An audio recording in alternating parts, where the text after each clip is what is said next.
Agama Kristen mungkin agama yang paling sering dihina di Indonesia. Bukan hanya dihina, mereka juga bahkan dilarang ibadah di beberapa daerah. Dan karena terlalu seringnya ditekan itulah umat Kristen kemungkinan besar menjadi apatis. Ntar kalau dilaporin kita kena masalah lagi. Begitu pikir mereka. Ya mereka nggak salah sih. Banyak kasus di mana umat Kristen selalu menjadi pihak yang dikorbankan. Kasus Ahok mungkin jadi salah satu contoh di mana dia divonis karena kasus penistaan agama. Dan ini membekas sekali di hati umat Kristen di Indonesia. Apalagi setiap hari Minggu, pendeta mereka selalu menekankan di dalam khotbahnya, kasihilah musuhmu, kasihilah musuhmu. Sehingga umat Kristen akhirnya lama-lama menjadi orang yang nerimo.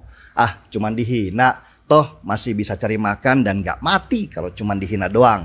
Begitu mungkin pikiran sebagian besar dari mereka. Konsep keikhlasan umat Kristen Indonesia terhadap hinaan kepada mereka inilah yang mengagumkan buat saya. Hinaan terhadap agama bukan lagi sesuatu yang penting. Yang penting adalah prestasi di dalam hidup di dunia. Persis seperti apa yang mereka yakini. Kalau pipi kananmu ditampar, berikanlah pipi kirimu. Bukan saya mengunggulkan agama Kristen itu lebih tinggi dari agama lain. Tetapi setidaknya konsep itu bisa kita pelajari supaya kita tidak terlalu reaktif atau bereaksi berlebihan ketika ada orang yang menghina agama kita. Karena ketika yang dihina itu reaktif, maka akan muncul hinaan-hinaan lainnya. Karena pasti si penghina itu senang ada reaksi balik dari mereka yang dihina. Coba kalau kita cuek. Yang menghina juga lama-lama bosen karena pasti nggak ada reaksi apa-apa. Inilah yang terjadi di banyak negara maju.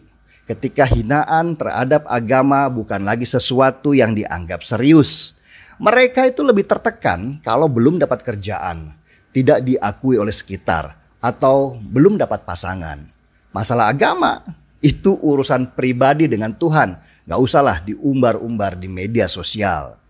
Dan karena itulah mereka akhirnya bisa berlomba-lomba di dalam teknologi, saling berkompetisi siapa yang duluan bisa ke Mars, saling sikut-menyikut di arena balap yang prestisius, juga saling mencari kejayaan di bidang ilmu pengetahuan. Itulah kenapa mereka lebih maju dari kita di Indonesia dalam segala bidang kecuali bidang agama. Bidang yang sangat kita kuasai mulai dari neraka paling bawah sampai berapa jumlah bidadari di surga kita sangat tahu detailnya. Meski takut disuruh berangkat duluan ke sana.